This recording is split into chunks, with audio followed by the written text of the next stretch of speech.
Indonesia. Dengan ini menyatakan kemerdekaan Indonesia. Hal-hal yang mengenai pemindahan kekuasaan dan lain-lain diselenggarakan dengan cara saksama dan dalam tempo yang sesingkat-singkatnya.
Maka dibutuhkan suatu dasar negara.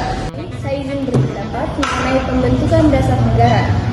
Saya mengusulkan tetap memberikan saran mengenai ketuhanan yang Maha Esa, karena semua tidak akan terjadi tanpa bantuannya.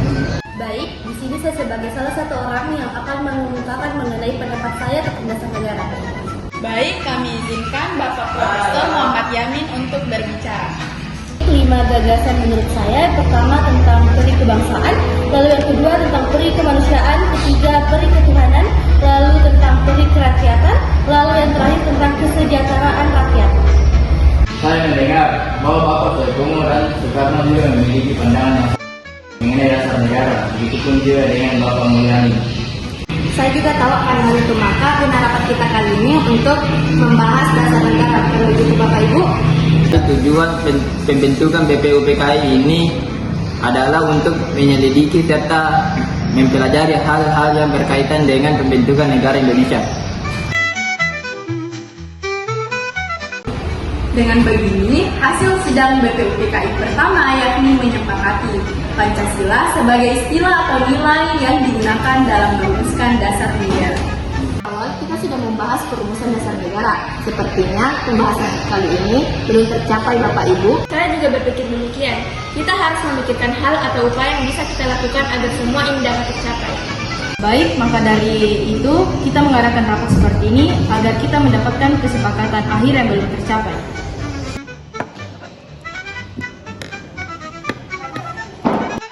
Izinkan saya berpendapat. Menurut saya tujuan rapat kita kali ini mengenai dasar negara. Bukankah baiknya kita membentuk suatu panitia atau anggota untuk menerima pendapat dari berbagai orang mengenai dasar negara? Apakah ada pro dan kontra yang akan terjadi? Kita mengajukan pro dan kontra dari sekelompok anggota. Bapak Adipati, saya rasa tidak. Karena ini kita membutuhkan untuk menerima masukan.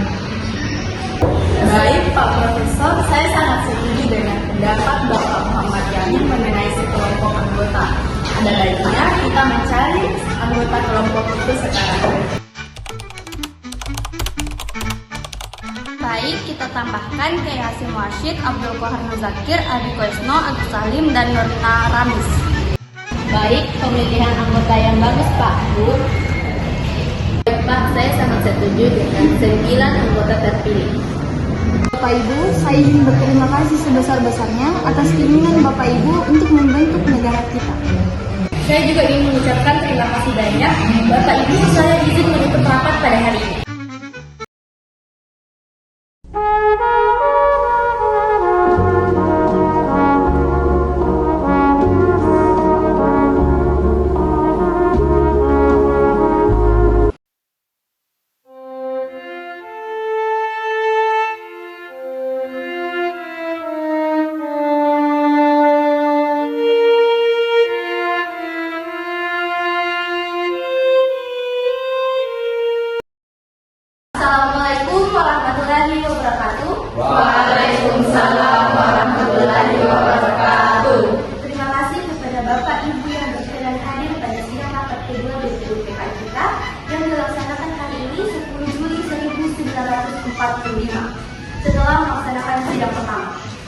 Setelah BPUPKI dibentuk pada 1 Mei 1945 dan dilantik pada 28 Mei 1945, kita harus melaksanakan tugas dengan baik. Ya, kata Raden Madia. Pula, Jepang telah menjadikan kemerdekaan pada 7 September 1944 dan 29 Mei 1945. Benar, Raden Syamsuddin, walaupun pada sidang satu lalu Muhammad Yamin, Mr. Soekarno dan Insinyur Soekarno telah mengusulkan pendapat akan dasar negara, kita harus membuat kesepakatan. Penyusunan asas dasar negara kebangsaan Republik Indonesia oleh Muhammad Yamin pada 29 Mei 1945, bagaimana isinya menurut Bapak? Begini Bapak Sudarjo, peri kebangsaan, peri kemanusiaan, peri ketuhanan, peri kerakyatan, dan kesejahteraan rakyat. Lalu Supomo mengusulkan konsep dasar negara pada 31 Mei 1945, bukan? Saya, Bapak Ki Bagus, mewakilkan Pak Soepomo, mengusulkan dasar negara Indonesia merdeka yang isinya persatuan, kekeluargaan, keseimbangan lahir dan batin, musyawarah, dan keadilan rakyat. Sedangkan saya, perwakilan dari Insinyur Soekarno mengusulkan Pancasila yang isinya 1. Nasionalisme peri kebangsaan, 2. Internasionalisme peri kemanusiaan, 3. Mufakat dan demokrasi, 4. Kesejahteraan sosial, ketuhanan yang berkebudayaan. Bapak, Ibu, saya di sini akan menyampaikan usul-usulan yang telah saya terima selaku panitia kecil yang telah dibuat pada sidang BPUPKI yang pertama. Yang dapat saya terima adalah 1. Usulan mengenai dasar negara. 2. Mengenai unifikasi atau federasi. 3. Tentang keuangan. 4. Tentang agama dan negara. 5. Tentang pembelaan negara. 6. Tentang warga negara. 7. Tentang bentuk negara dan kepala negara. 8. Tentang daerah. Dan yang ke-9 adalah meminta merdeka sekelas lekasnya. Paduka Tuan Ketua, saya juga akan mengumumkan bahwa adanya tambahan anggota baru, yaitu Abdul Fattah Hasan, Asiki Natanegara, Surya Hadi Mijojo, Muhammad Nur, Besar, dan Abdul Qafar. Semua itu kita tampung atas dasar pemikiran itulah yang akan menjadikan Indonesia menjadi negara integritas tinggi. Sebaiknya kita rundikan saja hal-hal sebelumnya. Pak, Ibu, yang masih membuat saya tidak setuju mengenai poin-poin ini adalah salah satu sila yang saudara sampaikan, yaitu ketuhanan, Tuhan. Untuk itu, atas dasar negara apakah yang akan kita dirikan nanti? Menurut saya setuju dengan pendapat Bapak Soekarno yang menolak internasionalisme yang kuat dan paham kebangsaan. Menurut saya, bukankah Islam sudah bergaul sejak lama dengan agama lain? Jadi untuk apa kita rubah kebiasaan itu? Saya di sini menegaskan sebagai non-muslim. Dalam pandangan sederhana, agama saya sama dengan agama penjajah yang datang di Indonesia.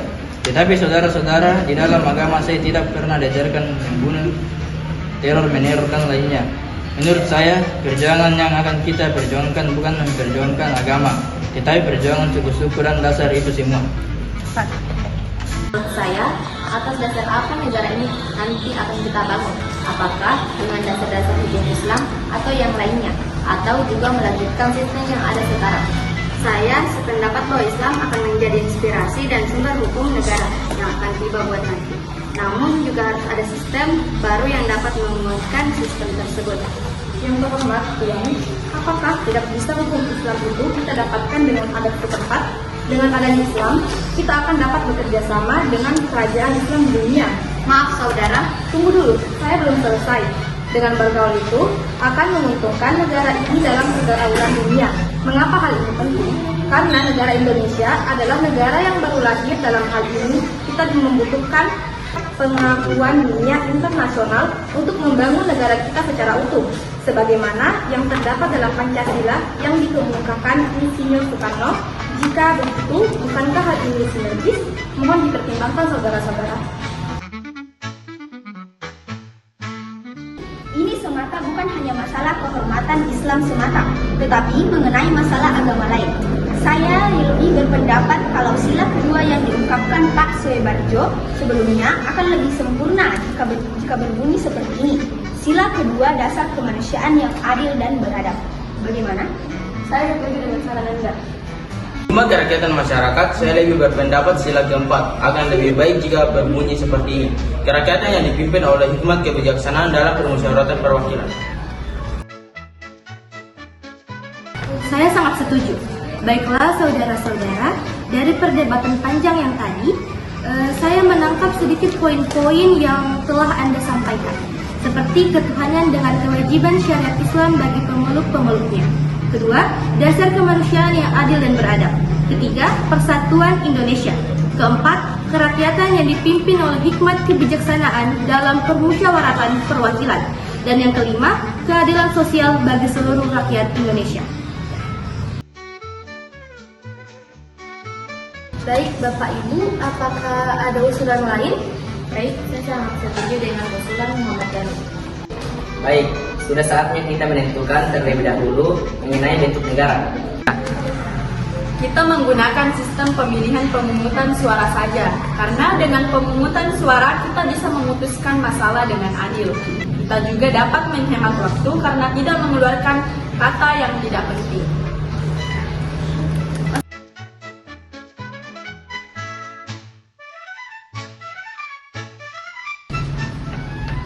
Tuan Ketua, kami sudah mengetahui bahwa ada 64 sistem. Yang memilih republik ada 55 sistem, kerajaan 6, lain-lain 2, dan belangko 1. Saya mengucapkan terima kasih atas pekerjaan komisi. Anggota sekalian sudah mendengar bahwa telah dipilih oleh sidang yang kedua kali ini. Yang melahirkan 64 sistem, ialah yang 55 republik, 6 kerajaan, 1 belangko, dan 2 lain-lain. Jadi semuanya ada 64. Sudah ada ketetapan dalam waktu ini. Nanti kita membuat pelaporan yang sejelas-jelasnya. Jadi, putusan panitia itu republik. Sudah terang republik yang dipilih dengan suara terbanyak. Kami sebagai panitia 9 sudah membagi lagi menjadi panitia kecil yang berguna untuk merumuskan dasar negara dengan segala pasalnya. Baiklah, sekarang untuk melanjutkan sidang kedua yang kemarin sempat tertunda, kita membutuhkan lapor hasil kerja panitia perancang undang-undang dasar yang telah dibentuk pada rapat. Tentu, panitia telah merumuskan pernyataan Indonesia Merdeka, pembukaan Undang-Undang Dasar, dan batang tubuh Undang-Undang Dasar. Ya, pembukaan Undang-Undang Dasar diambil dari Piagam Jakarta yang telah dirumuskan oleh Panitia 9 dengan sedikit perubahan. Ya, sedangkan batang tubuh Undang-Undang Dasar dirumuskan oleh Panitia Kecil Perancang Undang-Undang Dasar. Konsep batang tubuh disempurnakan oleh panitia penghalus bahasa. Panitia perancang undang-undang telah menjalankan tugas dengan baik. Sekarang, bagaimana keputusan akhir kita? Baiklah, setelah melalui banyak pertimbangan, akhirnya kita selesai merancang hukum dasar beserta pembukanya. Untuk berikutnya, agar Jepang yang menentukan. Oke. Saya rasa cukup mengenai sidang kedua kita kali ini yang sudah membuahkan hasil yang sangat amat luar biasa. Saya ucapkan terima kasih banyak kepada Bapak Ibu karena keinginan dan meluangkan waktu berpikir untuk bangsa kita. Saya menutup rapat pada hari ini.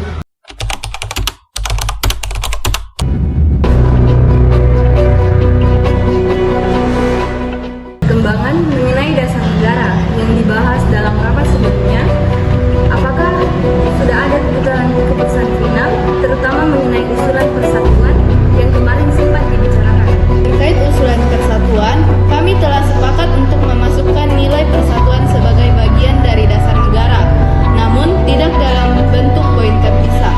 Persatuan akan menjadi elemen utama dari poin kebangsaan Indonesia, karena kami merasa bahwa kebangsaan dan persatuan saling terkait erat. Jadi, persatuan tidak dijadikan poin tersendiri. Bukankah nilai ini cukup penting untuk menjadi dasar yang berdiri sendiri, mengingat keragaman bangsa kita? Saya setuju. Dengan pandangan ini, persatuan adalah kunci untuk menjaga keutuhan bangsa Indonesia, namun memasukkan nilai ini dalam kebangsaan Indonesia juga masuk akal. Dengan berikut, persatuan tidak berdiri sendiri, tapi menyangkut dengan identitas kita sebagai negara berbangsa. Lalu bagaimana dengan ketatuan yang Maha Esa? Apakah sudah diputuskan bagaimana penerapan dalam sistem pemerintahan? Apakah negara akan mengakui agama-agama tertentu saja atau semua agama? Diskusi Diskusi soal ketuhanan yang Maha Esa juga berlangsung cukup intens. Kami hampir sepakat bahwa negara akan mengakui berbagai agama yang dianut oleh rakyat Indonesia. Prinsip ini akan menjadi dasar moral dan spiritual, tetapi negara tidak akan membatasi pengakuan hanya pada agama tertentu. Itu penting karena negara harus bisa merangkul semua golongan. Namun, saya penasaran dengan poin kesejahteraan sosial.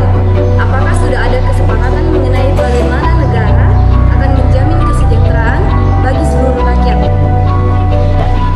Ya, kesejahteraan sosial menjadi salah satu poin utama yang banyak dibahas. Kami sepakat bahwa negara harus mengambil peran aktif dalam menjamin kesejahteraan rakyat, termasuk melalui program jaminan sosial dan bantuan untuk rakyat kecil. Apakah sudah ada usulan spesifik terkait program jaminan sosial itu, misalnya di bidang pendidikan atau kesehatan? Betul, kami membahas kemungkinan adanya jaminan sosial yang mencakup pendidikan gratis, akses kesehatan yang lebih baik, serta bantuan untuk kebutuhan dasar. Rinciannya masih perlu diperjelas, tetapi arah kebijakan ini sudah mulai terbentuk. Ini adalah langkah yang baik, namun tentunya tantangannya ada pada pelaksanaannya. Apakah sudah ada diskusi tentang bagaimana negara akan membiayai program-program kesejahteraan sosial ini? Ini memang tantangan yang besar, terutama terkait pendanaan. Kami sedang membicarakan bagaimana sistem perpajakan dan ekonomi nasional bisa dioptimalkan untuk mendukung program kesejahteraan. Intinya, kami ingin kesejahteraan ini dapat terdistribusi dengan adil tanpa memberatkan negara. Benar, pelaksananya akan membutuhkan banyak sumber daya besar. Salah satu langkah pertama yang dibahas adalah pemerataan pembangunan kota mendapat dari sektor ekonomi, sehingga negara bisa memiliki cukup anggaran untuk mendukung program-program ini. Bisa menjadi awal, tapi arah kebijakannya ini sudah jelas. Terima kasih atas penjelasannya Bapak Ibu. Kami sangat berharap diskusi ini bisa menghasilkan dasar negara yang tidak hanya kuat, tetapi juga diaplikasikan secara nyata untuk kebaikan seluruh rakyat Indonesia. Terima kasih kembali. Kami akan terus mengupayakan agar semua dasar ini menjadi kebijakan yang kokoh bagi bangsa Indonesia ke depan.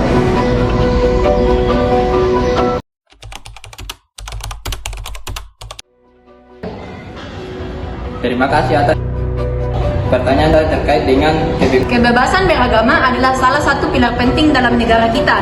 Negara harus berperan sebagai penjaga dan pelindung hak-hak setiap warga negara, termasuk kelompok minoritas. Negara perlu menetapkan regulasi yang tegas untuk melindungi kebebasan beragama dan mencegah diskriminasi atas dasar agama. Selain itu, perlu adanya pendidikan yang menanamkan nilai-nilai toleransi dan penghargaan terhadap perbedaan sejak dini, sehingga masyarakat dapat hidup berdampingan dengan damai. Peran pemuda sangat penting dalam pembangunan bangsa. Negara perlu menciptakan ruang dan kesempatan lagi bagi pemuda untuk berkontribusi, misalnya melalui pendidikan, program pengembangan keterampilan, dan wadah bagi mereka yang menyampaikan aspirasi. Selain itu, pemuda perlu dibekali dengan pemahaman yang mendalam tentang nilai-nilai kebangsaan, sehingga mereka dapat tetap kritis namun juga kondusif dalam peran mereka di masyarakat. Terima kasih atas kesempatannya. Baik Bapak-Bapak, saya ingin menanyakan sesuatu. Pertama, mengenai pembangunan berkelanjutan. Dalam upaya mencapai keadilan sosial, bagaimana kita bisa memastikan bahwa pembangunan yang kita lakukan tidak merusak lingkungan dan tetap berkelanjutan bagi generasi mendatang? Apakah ada prinsip khusus dalam Pancasila yang bisa kita gunakan sebagai pedoman untuk pembangunan yang ramah lingkungan? Pancasila mengajarkan kita untuk menjaga keseimbangan antara manusia dan alam. Prinsip keadilan sosial tidak hanya mencakup keadilan antara manusia, tetapi juga keadilan terhadap alam. Dalam pembangunan berkelanjutan, kita harus menerapkan prinsip gotong royong dan tanggung jawab bersama untuk melindungi lingkungan. Negara harus menerapkan kebijakan yang mendorong praktik-praktik ramah lingkungan, seperti pembangunan yang berwawasan lingkungan, penggunaan energi terbarukan, dan pelestarian sumber daya alam. Terima kasih atas penjelasan tersebut. Pertanyaan kedua saya adalah terkait dengan ekonomi kerakyatan. Dalam situasi ekonomi global yang sangat kompetitif, bagaimana kita bisa mengembangkan ekonomi kerakyatan yang sesuai dengan nilai-nilai Pancasila? Apakah ada kebijakan khusus yang harus diambil negara untuk memastikan bahwa ekonomi kerakyatan dapat berkembang tanpa tergeser oleh arus ekonomi global? Ekonomi kerakyatan menekankan pada pemerataan dan partisipasi seluruh masyarakat dalam kegiatan ekonomi. Dalam menghadapi arus ekonomi global, negara harus mengambil peran aktif dalam melindungi dan memberdayakan ekonomi lokal. Ini bisa dilakukan melalui kebijakan yang mendukung usaha kecil dan menengah, perlindungan terhadap produk lokal, serta pembuatan lapangan kerja yang berkelanjutan. Selain itu, pendidikan dan pelatihan keterampilan juga penting agar masyarakat dapat berpartisipasi dengan perubahan ekonomi yang dinamis.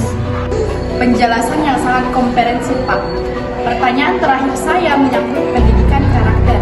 Kita tahu bahwa pendidikan adalah kunci untuk membentuk generasi yang berkarakter. Namun dalam praktiknya, sistem pendidikan kita seringkali lebih berfokus pada aspek kognitif daripada pembentukan karakter. Bagaimana kita bisa mengintegrasikan pendidikan karakter dalam kurikulum nasional agar sesuai dengan nilai-nilai Pancasila?